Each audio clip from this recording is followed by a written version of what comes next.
I'm not a Catholic anymore with a big C. I'm a Catholic with a little c. Because look up the word in the dictionary over here, and you'll be shocked. C-A, what is it? C-A-T, Catholic. Catholic.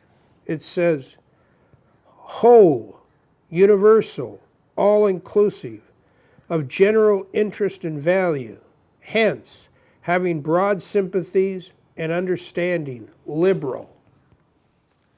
Wow! When I read that, I said, did the Catholic Church steal a word and twist it all around?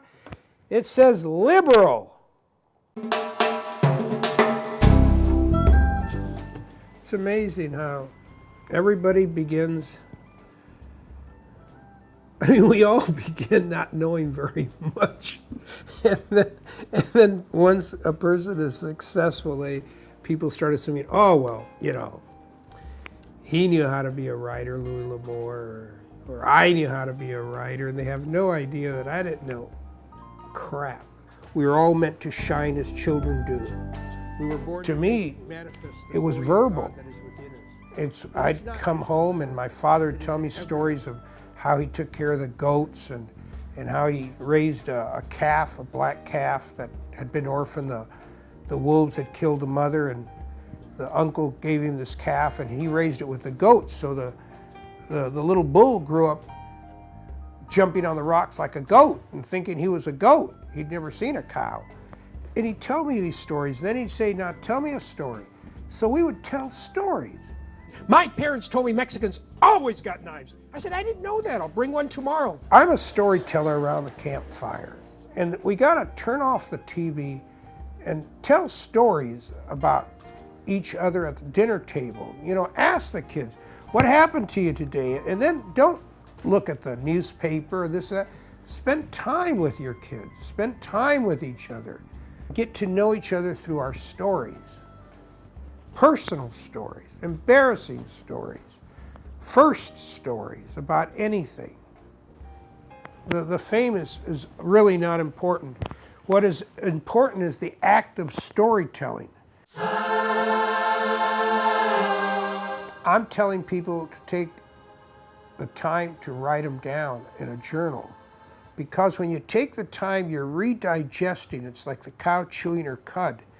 And you discover great things about yourself. You discover things that you never even knew about yourself in the act of writing it down. Every family has their own Bible. Every culture has their own Bible. A Bible is a group of short stories that are real and truthful and connect us to God.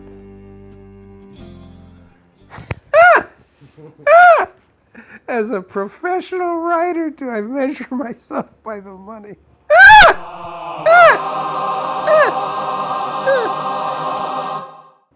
Do I measure myself by money? I would like to. I would like to measure myself by money and say, I'm doing really well. But the reality is, I measure myself by people that read my books and stop me on the street or at the airport or whatever, and they say, well, I want you to know that your books have changed my life. I've read all your books, and I've gotten all my family to read your books. And as one man said, I was never very close to my father. When he was dying, I took him to Washington, D.C. with me, where I have a job. And I started reading to him Rain of Gold. And then he said to me, that's what happened to me with your grandfather, and that's what happened to me with your grandmother. And he said he started crying, and we got together, and I read to him your book for the last 30 days of his life. And it anchored us. It brought us together. That's what the Bible does. That's what keeps the Jews together. A book that gives them a common community inside their heads. We all need our books. We all need our Bibles to anchor us so we're not limited to this physical stuff, but we have our souls and our hearts anchored in stories of our people that give vision and hope to the world.